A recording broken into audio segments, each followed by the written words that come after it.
का बहुत सुंदर विषय है। मनसा से योग के विभिन्न प्रकार के प्रयोग।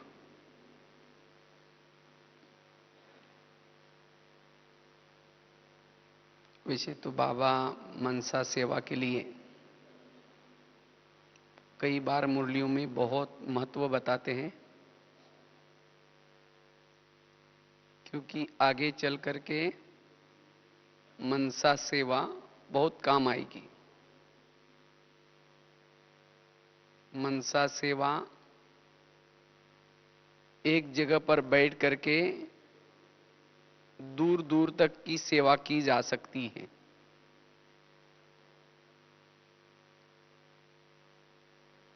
मनसा सेवा के द्वारा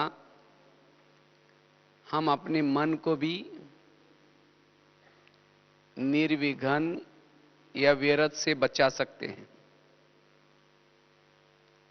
जितना मनसा सेवा करेंगे हमारा मनोबल बढ़ सकता है, हमारा आत्मबल भी बढ़ सकता है। और मनसा सेवा करने से वायुमंडल भी क्या होता है, शुद्ध बन जाता है। ज्ञान का मनन चिंतन चलता है, सहज ही हमारी कर्म योगी की स्थिति बनी रहती है। मनसा सेवा करने से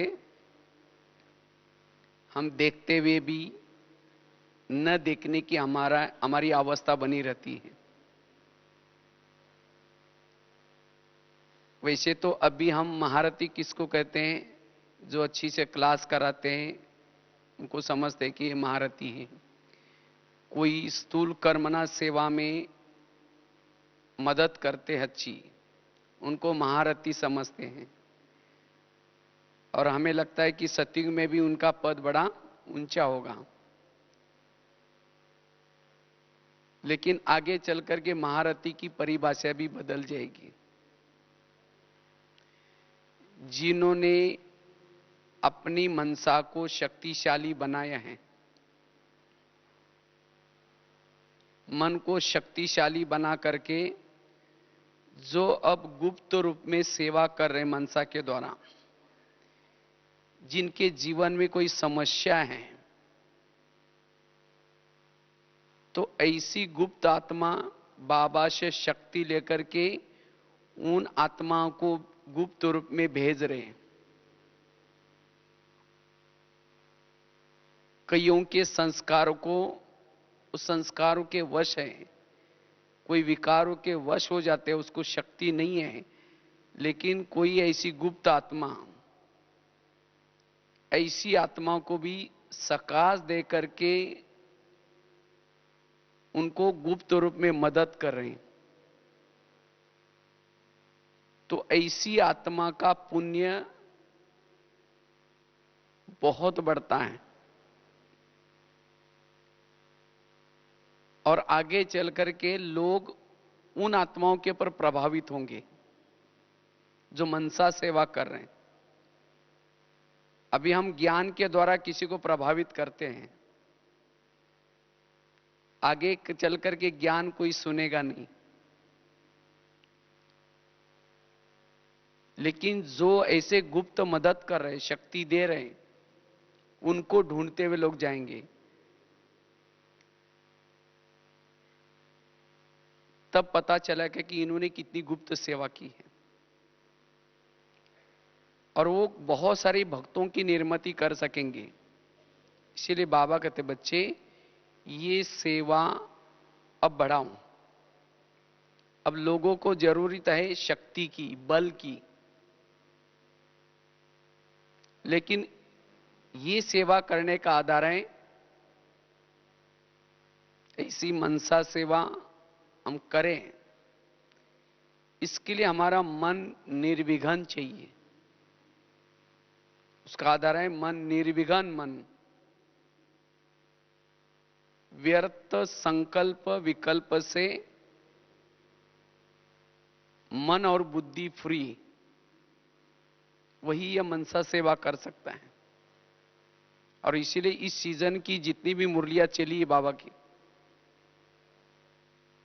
बाबा ने कहा ना बच्चे निर्विघ्न बनो।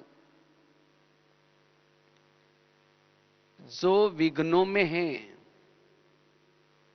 चाहे आपस के विघ्न, चाहे खुद के संस्कारों के विघ्न, विघ्न वाला ये सेवा नहीं कर सकता, मनसा सेवा, क्योंकि उसका मन विघ्नों में बिजी है। वो दूसरों को क्या दे सकता है? उसका मन विघ्नों के कारण निगेटिव सोच रहा है। वो अपनी बाबा से शक्ति लेकर के उन आत्मा तक नहीं पहुंचा सकता, क्योंकि दूसरी आत्मा तक वो शक्ति पहुंचाने के लिए हमारा मनोबल मजबूत चाहिए। जिसके संकल्प पॉजिटिव, जिसके संकल्प कम, उसका मनोबल मजबूत होता है और ऐसी आत्मा यह सेवा कर सकती है। इसीलिए इस सीजन में खास बाबा ने सदा खुश रहो, सदा निर्विघ्न रहो, कुछ भी हो जाए निर्विघ्न बनना है, व्यर्थ संकल्प से मुक्त बनो। इस प्रकार की पूरी सीजन की मुरलियों का निचोड़ रहा, क्योंकि बाबा चाहता है कि हर बच्चा अब वायुमंडल को परिवर्तन करने की, प्रकृति के 5 तत्वों को परिवर्तन करने की, अन्य आत्माओं को भी बल देने की सेवा करें। इसलिए ऐसी सेवा करने के लिए अपने मन को तैयार करना है।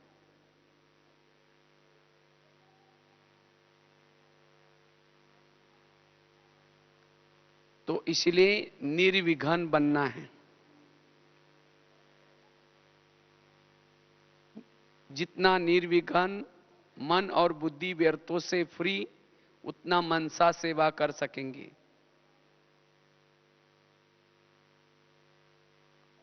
और अनेक भक्तों की निर्मति कर सकेंगे। वाचा सेवा केवल लिमिटेशन कर सकते हैं। जितनी हमारी वाणी जितनी दूर तक पहुंचती है वहां तक लोगों की सेवा कर सकते हैं, लेकिन मनसा के द्वारा दूर दूर तक की आत्माओं की भी सेवा कर सकते हैं। अब ब्रह्मा बाबा वतन में बैठ करके ये मनसा सेवा कर रहे हैं। इसलिए बाबा ने नारायण का पद ऐसा प्राप्त नहीं किया, बाबा ने ये पालना की है संगम युग में। अभी भी वो पालना कर रहे ब्राह्मणों की। जो ज्ञान में नहीं है उनको भी ज्ञान में लाने की मनसा के द्वारा सेवा कर रहे बाबा। अभी कुछ दिन पहले एक महाराष्ट्र का कोई एक भाई मेरे पास आया था, तो उसने अपना अनुभव बताया ज्ञान में कैसे आया। वो था मुस्लिम भाई, तो उसको अल्लाह को ढूंढने की बहुत मतलब लगन थी। तो कई सालों से वो रोजा रखता था। तो बहुत मतलब अल्लाह को उसको मिलना है ऐसा उसकी बहुत अंदर से तमन्ना थी। तो पानी का बूंद भी अंदर नहीं लेता था, इतना रोजा वो कड़क रखता था।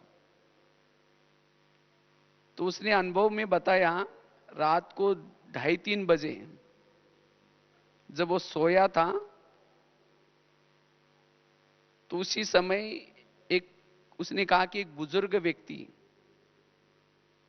मतलब बहुत जैसे प्रकाशमय शरीर वाला व्यक्ति आया और उसने जो चद्दर वड़ी थी उसको निकाला और हाथ को खींच करके कहा, मैं कब से आया हूं और फिर भी तुम मुझे ढूंढ रहे हो, चलो मैं दिखाता हूं। खींच के उसको लेके गया और कहा, यह झंडा दिखता है, ये बिल्डिंग है, वहां मैं आया हूं, तुम वहां मुझे आकर के मिल लेना। तो अचानक उसकी नींद खुली। उसको लगा ये क्या हो गया मेरे साथ, उसको लगा कोई स्वप्न होगा। लेकिन वो व्यक्ति उसको उसका आकर्षण उसको बहुत अच्छा लगा। 2-2:30 बजे की बात थी। फिर जैसे वैसे सोने की कोशिश की, नींद नहीं आई, वो बात याद आने लगी। फिर उसने सोचा कोई स्वप्न होगा, छोड़ दो। फिर दूसरे दिन वो गया नहीं। फिर दूसरी दिन रात को फिर ऐसा ही हुआ। फिर खींच करके लेके गए, कहा कि मैं वहां आया हूं। फिर दूसरे दिन वो हिम्मत करके, उसको पता तो चला कि अपने ही शहर में वो बिल्डिंग भी है, झंडा भी है। दूसरे दिन जैसा कि वैसा वो चला गया वहां। तो वहां कुछ बहनें थी, वो सफेद साड़ी वाली बहनें देख करके उसको लगा कोई गलत जगह पर मैं पहुंच गया हूं। वापिस आया, उसकी हिम्मत नहीं हुई अंदर जाने की। फिर तीसरी दिन ऐसा किया, कहा कि तुम गए नहीं, फिर भी तुम, मैं आया हूं, तुम मुझे ढूंढ रहे हैं। फिर तीसरे दिन वो भाई क्या करता है, हिम्मत करके गया। क्योंकि 2-2:30 बजे रात को होता था, इसलिए उसको फिर नींद नहीं आती थी, वही बातें याद आती थी।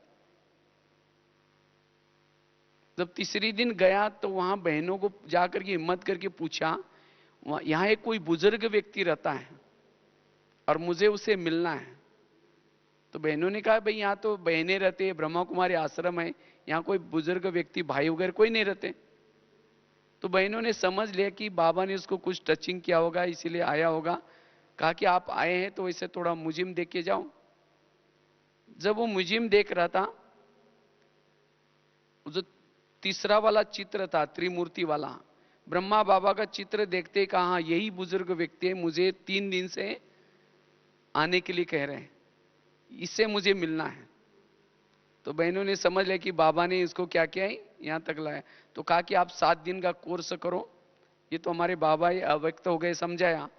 फिर 7 दिन का कोर्स किया और तब से वो पक्का बीके हो गया।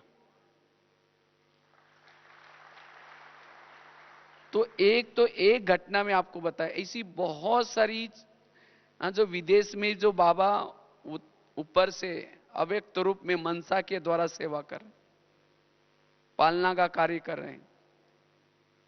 किसी के अंदर कुछ संस्कार है, कोई पुरुषार्थ में ढीला है।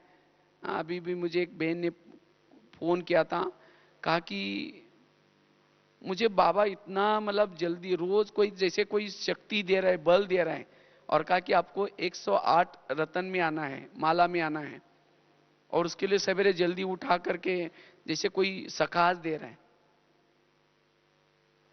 तो ये बाबा मनसा के द्वारा सेवा कर रहे हैं। तो ऐसे भी हमें भी क्या करना है, जो हमारे भगत हैं उन भक्तों का आह्वान करना है, जो अन्य आत्माओं की भी पालना करनी है, ये मनसा के द्वारा कर सकते हैं। लेकिन ऐसे प्रयोग करने के लिए हमारा मन बुद्धि व्यर्थों से मुक्त हो, निर्विघ्न हो। क्योंकि और इसे हमारा योग भी बड़ा सरल लगेगा। आज कईयों को योग के प्रॉब्लम्स हैं, कहते योग नहीं लगता, योग में मन भटकता है, बुद्धि भटकती है। क्यों? क्योंकि योग करते समय कोई विजन नहीं, कोई दृश्य नहीं लेते हम लोग, और केवल हम मन के द्वारा योग करते हैं, और जिसके कारण योग में कोई प्रयोग नहीं, कोई मन के बुद्धि के सामने कोई लक्ष्य नहीं, और जिसके कारण बुद्धि भटकती है, मन भी भटकता है। क्योंकि योग उनको बड़ा सरल होता है जिन्होंने बुद्धि के सामने कोई विजन, विजन अर्थात दृश्य, क्योंकि बुद्धि दृश्य की भाषा जानती है। जहां दृश्य दिखता है, बुद्धि का प्रभाव उसके ऊपर होता है। अगर हम योग में बुद्धि के सामने कोई दृश्य नहीं लेते हैं, कोई विजन नहीं लेते हैं, तब फिर योग में प्रॉब्लम्स आते हैं। हम केवल मन को विचार देते हैं, मैं आत्मा हूं, मैं शांत स्वरूप हूं, मैं शक्ति स्वरूप हूं। जब विचार देना बंद करते हैं, तो सारा दिन बुद्धि ने जो देखा है, जिस बातों का विजन बुद्धि के सामने है, उसी बातों के मन में विचार आना शुरू हो जाते हैं। फिर कहते ये क्या हो गया, फिर कहेंगे मैं आत्मा हूं, मैं शांत स्वरूप हूं। इसीलिए योग में जब भी हम बैठते हैं, बैठ करके विभिन्न प्रकार के प्रयोग करने हैं। बुद्धि के सामने विभिन्न प्रकार के विजन लेने हैं, और जब हम विजन लेकर के योग करेंगे तो योग भी हमें सरल अनुभव होगा और उससे प्रयोग भी हो सकेंगे। इसलिए हमें रोज क्या करना है, अलग अलग प्रकार के बुद्धि के सामने दृश्य बना करके प्रयोग करने हैं, और उस प्रयोग के द्वारा हम सहज ही अशरीरी बन सकेंगे, सहज ही वायुमंडल को परिवर्तन कर सकेंगे, जिसको ही बाबा कहते हैं मनसा सेवा। तो ऐसे हमें क्या करना है, योग में अलग अलग प्रयोग करने हैं। समझो अशरीरी स्थिति का अनुभव करना है, शरीर से मैं आत्मा अलग हूं, इसका प्रयोग करना है। उसके लिए बहुत सुंदर एक विजन है, दृश्य है। बाबा हमें से कहता है शरीर हमारी क्या है, गाड़ी है, और आत्मा उसका क्या है, ड्राइवर है। जैसे रोज गाड़ी का ड्राइवर क्या करता है, अपनी गाड़ी को गैरेज में लगाता है, और गाड़ी को गैरेज में लगा करके गाड़ी के अंदर नहीं सोता, सोने के लिए क्या कहां जाता है, अपने घर में जाता है। इसी तरह शरीर में हमारा क्या है, गाड़ी है, और आत्मा उसका कौन है, ड्राइवर है। तो हमें भी रोज सारा दिन इस गाड़ी को घुमा करके सेवा करके रात को सोने से पूर्व उसको गैरेज में रखनी है। गैरेज कहां है, जो बेड है, बिस्तरा है, वो शरीर का गैरेज है। तो गैरेज को, गाड़ी को गैरेज में रख दिया। जैसे वो ड्राइवर क्या करता है, गाड़ी को गैरेज में लगाता है, लॉक करता है, कवर ढकता है, गाड़ी को नमस्ते करते अपने घर में जाता है। और आजकल ते मकान कैसे बनाते हैं, नीचे से पिलर उठा करके नीचे पार्किंग गाड़ी का रहने का ऊपर होता है। तो इसी तरह ये जो तीन लोग हैं कैसे हैं, सृष्टि है शरीर रूपी गाड़ी रखने का पार्किंग स्थल, और ड्राइवर का आत्मा का घर परम धाम। तो हमें भी अपने शरीर रूपी गाड़ी को गैरेज में लगाना है, बेडशीट कंबल जो भी कुछ डाल करके गाड़ी को नमस्ते करो। क्यों, इसी गाड़ी के द्वारा हम 21 जन्मों की कमाई कर रहे हैं। भले बुजुर्ग हैं, बीमार हैं, कैसी भी हैं, लेकिन 21 जन्म में जो गाड़ियां मिली सतयुग में, 84 जन्म की गाड़ियां, उससे भी सबसे महत्वपूर्ण गाड़ी संगम युग की है। तो गाड़ी को नमस्ते करो, कवर बेडशीट डाल करके मन बुद्धि से कहां जाओ, अव्यक्त वतन में। जैसे वो ड्राइवर जाता है अपने फ्लैट की बेल बजाता है, मम्मी दरवाजा खोलती है, समाचार सुना करके वहीं सो जाता है खाना खा के। इसी तरह हमें भी ऊपर जाना है, अव्यक्त वतन का बेल बजा दी, ब्रह्मा माँ ने दरवाजा खोला, और सारा दिन इस गाड़ी के द्वारा क्या क्या कमाई की वो सब समाचार सुना करके दृष्टि लेकर के जब तकिया पर सिर रखते, समझो ब्रह्मा बाबा के गोदी में सिर रखा है। उसी अवस्था में अगर हम सोएंगे, सवेरे उठेंगे, कौन याद आएगा, बाबा याद आएगा। फिर बाबा को गुड मॉर्निंग करके अमृत वेला करके फिर नीचे आ जाओ। अगर हम ऐसे विजन बना करके करते हैं, जैसे अभी बताया कि शरीर गाड़ी है, आत्मा उसका ड्राइवर है। अगर रात को सोने के पहले अगर इस तरह से हम ये अभ्यास करते हैं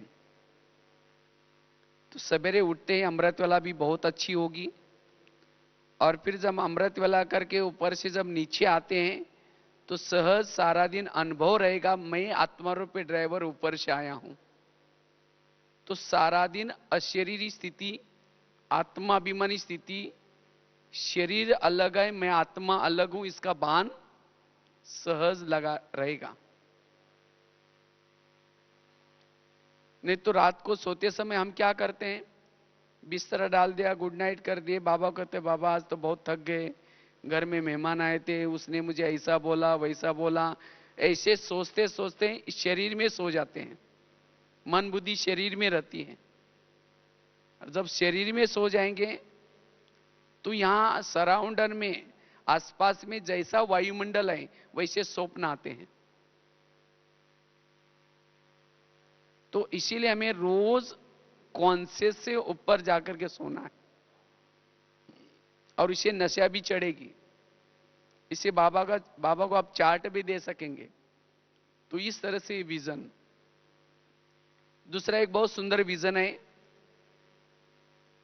कभी बाबा कहते, बच्चे तुम तो शिव शक्ति हो, तुम पवित्रता की देवी हो। तो कोई भी सोमानों का अनुभव करना है, उसका एक प्रकार का दृश्य बनाना है।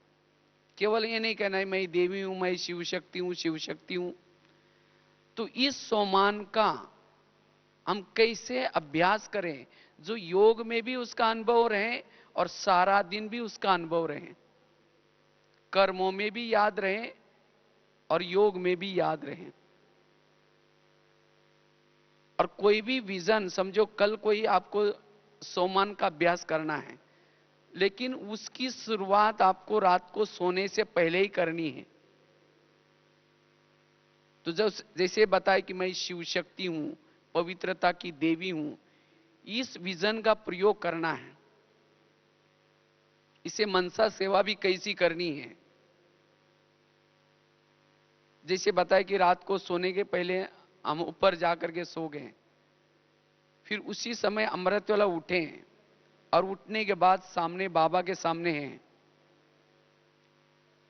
तो उस समय जैसे बाबा आपको याद दिला रहे हैं, बच्ची तुम साधारण नहीं हो, तुम शिव शक्ति हो, तुम पवित्रता की देवी हो। और आप उस बाबा की इन बातों को सुन रहे हैं मुख कानों से, और सुनते समय जैसे आपको एक नशा चढ़ रहे हैं, और बाबा कह रहे हैं तुम घबराओ नहीं, मैं तुम्हें अनेक अस्त्र शस्त्र देता हूं। क्या तुम्हें अपने भक्तों की पुकार सुनाई नहीं पड़ती? मंदिरों में तुम्हारे भगत तुम्हें पुकार रहे हैं, और कल पहले भी तुमने असुरों का संहार किया था, और वही कार्य करने का समय आ पहुंचा है। तुम्हारी मंदिरों में पूजा हो रहे हैं, जैसे आजकल नवरात्रि चलो है ना, लोग व्रत कर रहे हैं, देवियों को पुकार रहे हैं, लेकिन देवियों को सुनाई पड़ता है? हाँ, हम तो ब्रह्मा कुमार कुमारी वही बाजू में कोई घंटी बजा बजा करके देवी का आह्वान कर रहे हैं, व्रत कर रहे हैं, सुनाई पड़ता है? कईयों को तो अलार्म नहीं सुनाई पड़ता, भक्तों की तो बात ही छोड़ो। फिर जो बाजू में लगा हुआ अलार्म ही नहीं सुनाई पड़ रहा है, तो भक्तों की घंटी कैसी सुनाई पड़ेगी? बाबा कहते बच्चे ध्यान से सुनो। जैसे ब्रह्मा बाबा को अगर कोई बांधी लिया, पुकारती थी, तो बाबा की नींद फिट जाती थी, बाबा उठ करके उनको सकाश देते थे। तो इसी तरह केवल बाबा को ही नहीं पुकारे, लेकिन हम सभी भगत इष्ट हैं, तो हमें सभी को भी पुकार रहे कहीं ना कहीं। लेकिन वो पुकार सुनने के लिए अशरीरी स्थिति चाहिए। तो जैसे बाबा आपको कह रहे कि बच्ची तुमने कल पहले भी यह कार्य किया था, फिर से वही कार्य करने का समय आ पहुंचा है, और उसके लिए तुम्हें अब वो कार्य करना है। तुम घबराओ नहीं, मैं तुम्हें सर्व शक्तियां देता हूं। तो ये दृश्य जैसे आप अव्यक्त वतन में बैठे हैं, और ब्रह्मा बाबा के तन में शिव बाबा हैं, और आपको बोल रहे हैं, और सर्व शक्तियां बाबा आपको दे रहे हैं, और साथ में कहते हैं कि तुम घबराओ नहीं, मैं तुम्हें ड्रामा की ढाल देता हूं, पवित्रता का कवच देता हूं,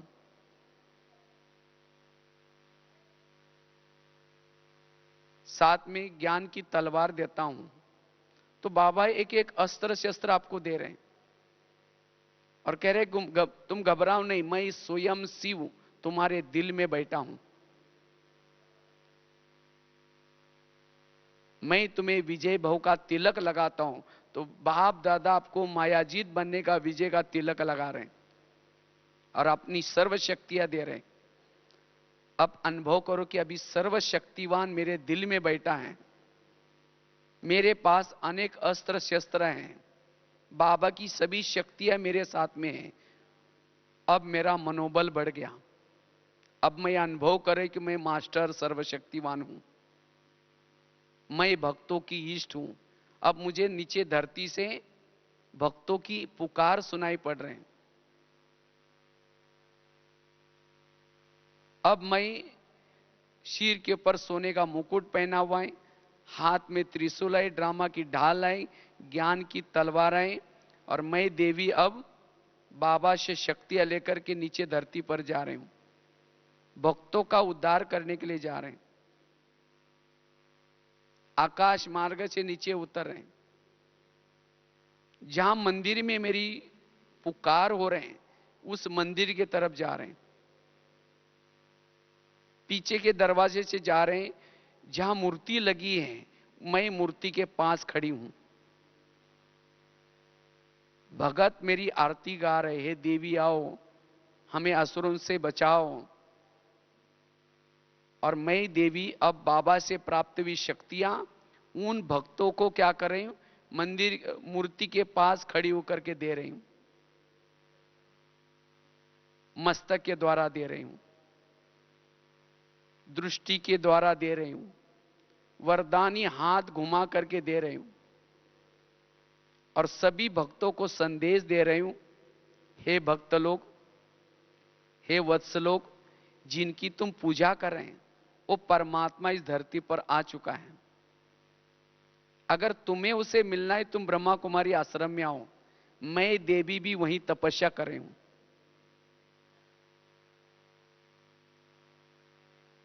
इस तरह से उनको संदेश देते हुए भक्तों को साक्षात्कार करा रही हूं। एक मंदिर से दूसरे मंदिर में जा रहे हैं, तीसरे मंदिर में जा रहे हैं, कभी पहाड़ी पर ऊपर स्थित होकर के संदेश दे रहे हैं, कभी आकाश में स्थित होकर के दे रही हूं, कभी शहरों के ऊपर जो अन्य आत्माएं जो सोई है उनको उनका आह्वान कर रही हूं।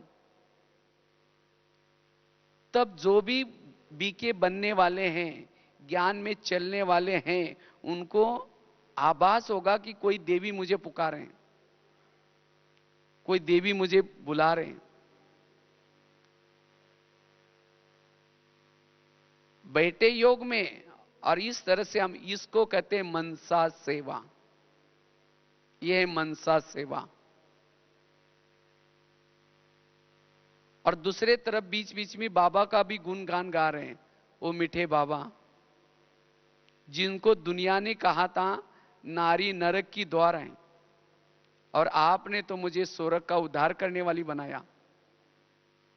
जिनको लोगों ने कहा था अबला है, लेकिन आपने तो मुझे सबका भला करने वाली बनाया। बाबा इस उपकारों को मैं कैसी भूल सकती हूं। मैं आपके इस उपकारों को सुक्त करने के लिए मां शीतला बनकर के शीतलता की किरणें फैलाऊंगी, मां दुर्गा बनकर के सबके दुर्गुण हारूंगी, मां गायत्री बनकर के सबको गीता का ज्ञान गा गा करके सुनाऊंगी, मां संतोषी बन करके सबको संतुष्ट करूंगी, मां ज्वाला बन करके चारों तरफ से जो भी विकारों के कीटाणु फैले हैं उसको भस्म करूंगी, मां काली बन करके सबको कालों से छुड़ाऊंगी।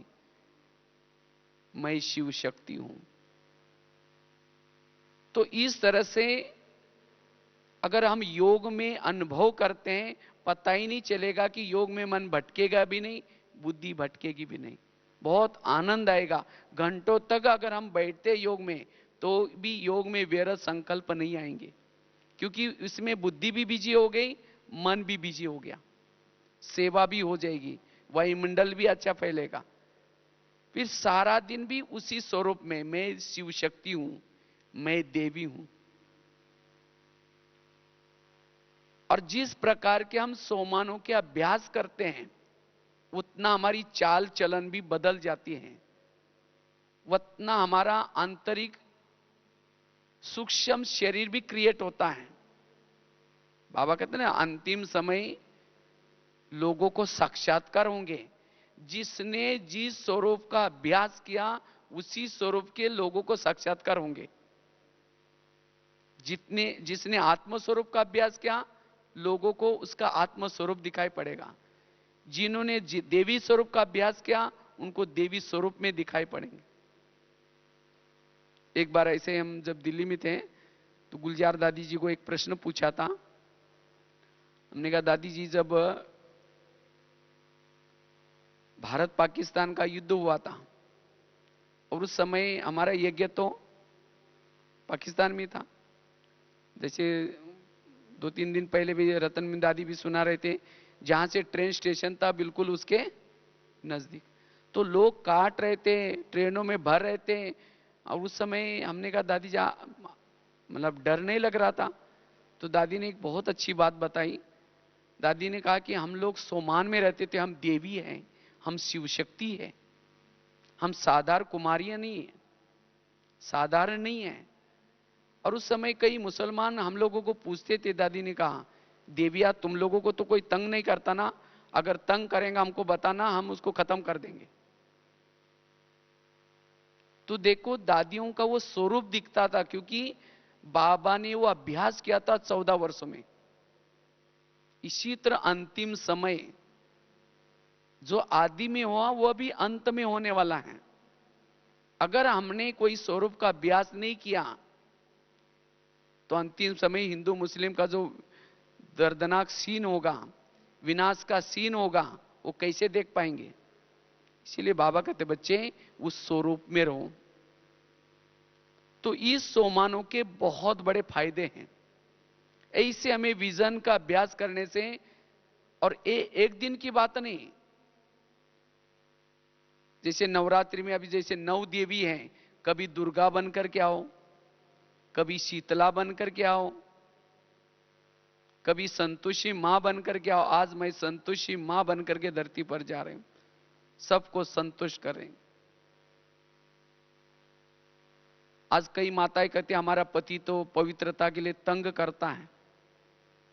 आज कोई देवी के मंदिर में भी देवी को देखने के बाद लोगों का मन चंचल नहीं होता, और हम तो वही देवी है। अगर मुझे देख करके किसी को अपवित्रता के संकल्प आते हैं, इसका मतलब मैंने वो देवी का स्वरूप का अभ्यास नहीं किया है। इसलिए मुझे उस स्वरूप में टिकने की जरूरत है। इसलिए बाबा कहते, बच्चे ऐसे हमें योग में क्या करना है? प्रयोग करनी है। ऐसे नहीं कि योग में बैठे मैं आत्मा हूं, फिर एक झुटका लगा दिया, फिर देखें और 5 मिनट कमाए, फिर मैं आत्मा हूं, फिर एक झुटका लगा दिया। ऐसा वाला योग नहीं। लेकिन योग एक यात्रा है। जैसे मैंने यात्रा बताई, हाँ, कैसे ऊपर गए, फिर वहां से बाबा ने अस्त्र शस्त्र दिया, फिर उसके बाद नीचे आए, मंदिर में गए, यात्रा चल रहे। ऐसी यात्रा करनी है। और एक आपको विजन बताते, जैसे बाबा कहते, बच्चे तुम महावीर हो, हनुमान हो। ये तीसरा विजन है।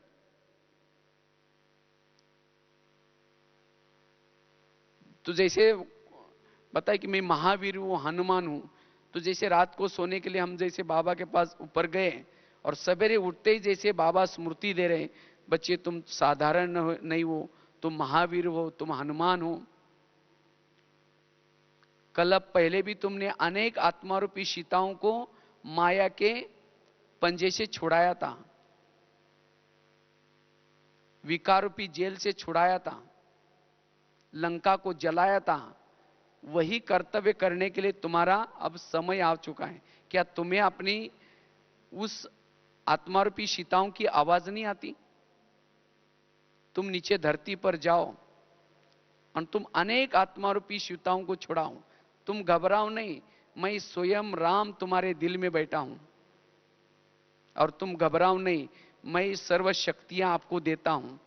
ऐसे करके बाबा आपको शक्तियां दे रहे हैं, पवित्रता का कवच पहना रहे हैं, ज्ञान की गदा दे रहे हैं और अपनी दृष्टि के द्वारा सर्व शक्तियां दे रहे हैं। शक्तिशाली बने, ज्ञान की गदा लिया, स्वयं परमात्मा को दिल में बिठाया, मैं हनुमान अब नीचे, मैं मास्टर सर्वशक्तिवान हूं, हनुमान हूं, लंका में नीचे सृष्टि पर आ रहा हूं। जैसे हनुमान ने क्या किया, पहाड़ उठाया, इसी तरह मैं इस सृष्टि पर आता हूं और सृष्टि रूपी पहाड़ उठा करके बाबा के पास लेके जाता हूं। बाबा ये इसके अंदर सब आपकी आत्मारूपी सीताएं हैं, तो बाबा उन सभी आत्मारूपी सीताओं को दृष्टि दे रहे हैं। फिर वापिस ला करके रखता हूं, फिर एक एक मंदिर में जाता हूं और सभी को संदेश देता हूं।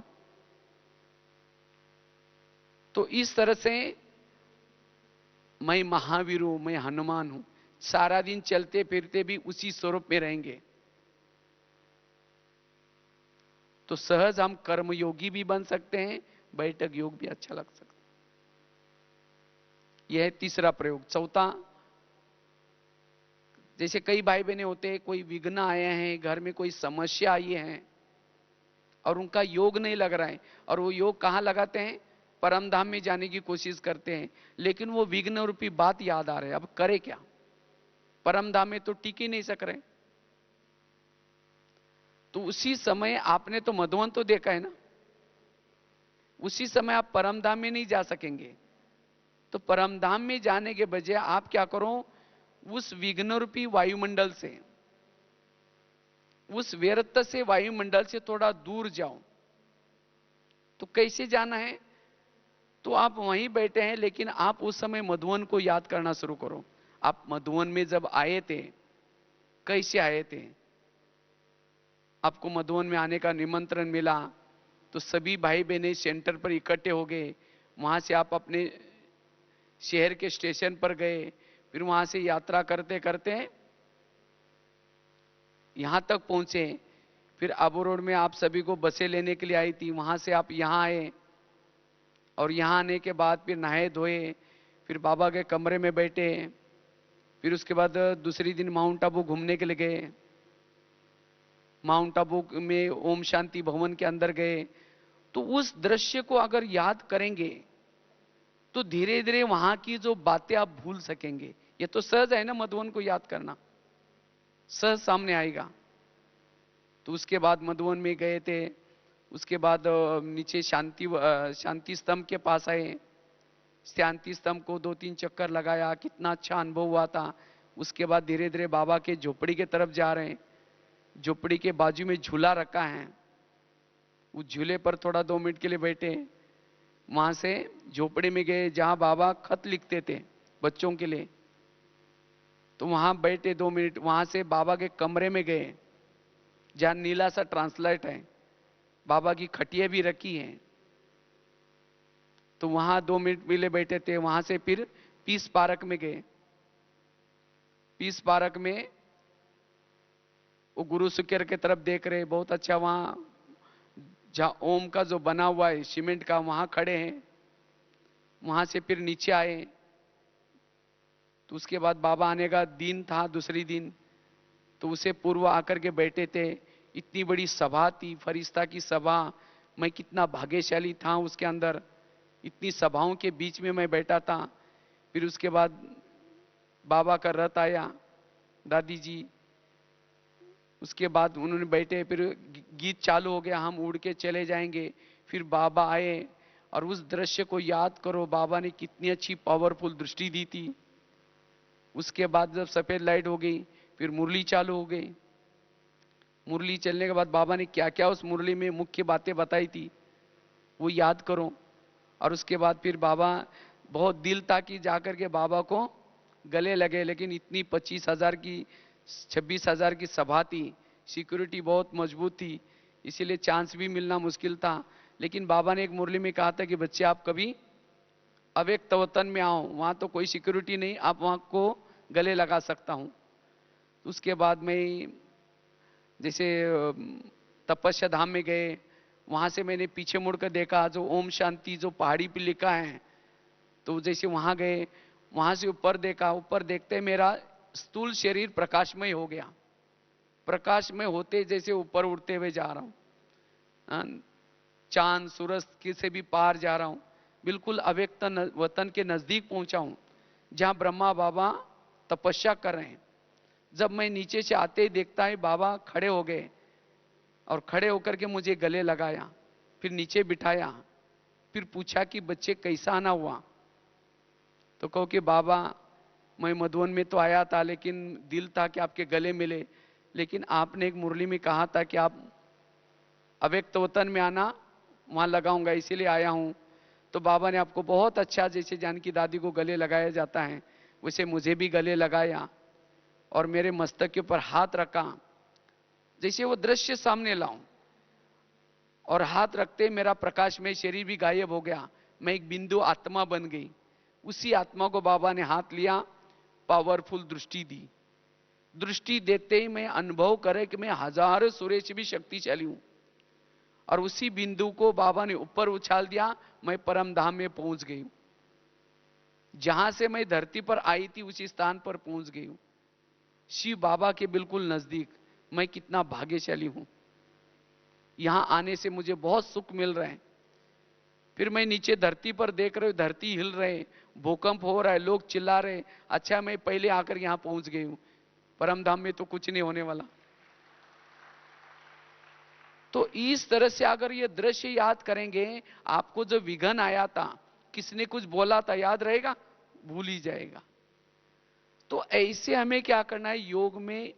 योग मनोरंजन से करना है, ऐसे नहीं कि कोई ज्यादा कोई योग कोई तकलीफ वाला नहीं है, सहज योग। और उसके लिए ऐसे विजन, ये तो मैंने एक 4-5 बताया, हमने तो करीबन ऐसे 2000 विजनों के अभ्यास किए। ऐसे अगर रोज आप क्रिएटिव अगर अभ्यास करते हैं, आपको योग में बड़ा आनंद आएगा।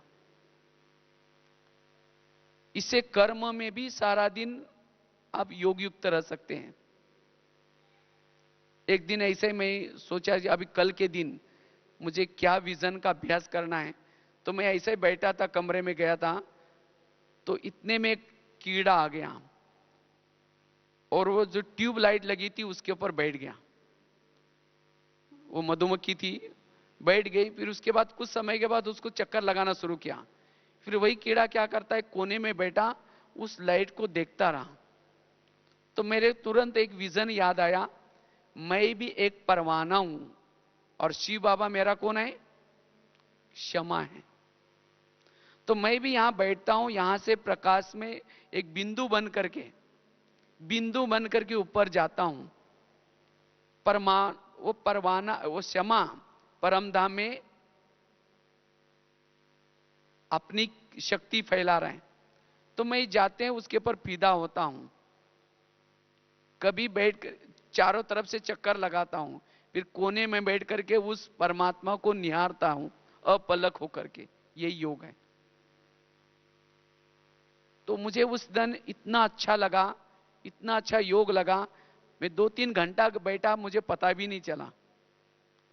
तो ऐसे हमें नए नए तरीके से क्या करना है, योग के विभिन्न प्रकार के प्रयोग करने हैं, जिसे हम मनसा सेवा भी कर सकेंगे, और साथ में जिसे हमारा मन बुद्धि भी सदा बिजी रहे, इसके अंदर व्यर्थ कोई भी बातें याद ना आए। ऐसे एक दिन और एक सुनाता हूं। कितनी हो गई? 5 विजन बताएं, ये छठा विजन है। एक दिन जब मैं बैठा था, तो कभी मैंने सोचा, हम तो चाहे तो एक कमरे से दूसरे कमरे में जा सकते हैं, लेकिन हम क्यों नहीं, जैसे इस शरीर से हम क्यों नहीं जा पा रहे हैं? तो ऐसे मैं बगीचे में बैठा था योग करने के लिए। तो अचानक मुझे एक विजन याद आया। जैसे अगर कोई व्यक्ति किसी के मकान में रहता है किराए पर, और बिना किराए चुकता करके जाता है, कोई जाने देगा? इसी तरह हम भी शरीर में बैठे हैं, और शरीर 5 तत्वों का बना हुआ है। इस 5 तत्वों ने सतयुग से लेकर के अब तक हमें कितनी मदद की है मदद कुछ? कितने अच्छे अच्छे भोजन दिया है, कितने अच्छे अच्छे शरीर दिया है, कितनी अच्छी अच्छी प्रकृति दी, कितने अच्छे अच्छे सौंदर्य दिया। तो प्रकृति ने तो हमें बहुत कुछ दिया, लेकिन द्वापर युग के बाद हमने क्या किया? इसी प्रकृति का दुरुपयोग किया। आंखों का दुरुपयोग किया, कानों का दुरुपयोग किया, और इसीलिए प्रकृति को गुस्सा आया है। वो कहते कि मैंने इसको इतना मदद की और मेरा इसने दुरुपयोग किया है। और फिर जब संगम युग आ गया तब हम क्या करते हैं? इस शरीर को, प्रकृति को छोड़ करके जाना चाहते हैं, लेकिन प्रकृति कहते हैं मैं तुमको ऐसे जाने नहीं दूंगी, तुमको मुझे कुछ दिखाना है। ये विनाश क्या है? प्रकृति का गुस्सा। तो अब हम क्या करें? जो प्रकृति हमको सहज कहे कि आप जा सकते हैं, तो उन प्रकृति के 5 तत्वों को रोज सामने इमर्ज करके उनसे माफी मांग सकते हैं। हे प्रकृति, आपने तो मुझे बहुत कुछ दिया, लेकिन फिर भी मैंने अज्ञानवश, अहमवश, विकारों के वश आपका दुरुपयोग किया है, इसीलिए मुझे क्षमा करो। और आज से मैं कभी भी आपका दुरुपयोग नहीं करूं। केवल क्षमा ही नहीं लेनी, लेकिन दोबारा कभी प्रकृति का दुरुपयोग न करना। अगर हम ऐसा करते तो प्रकृति सहज ही हमें अशरीरी बनने में मदद करेगी। प्रकृति की बात नहीं, लोगों के साथ भी हमारे हिसाब किताब है।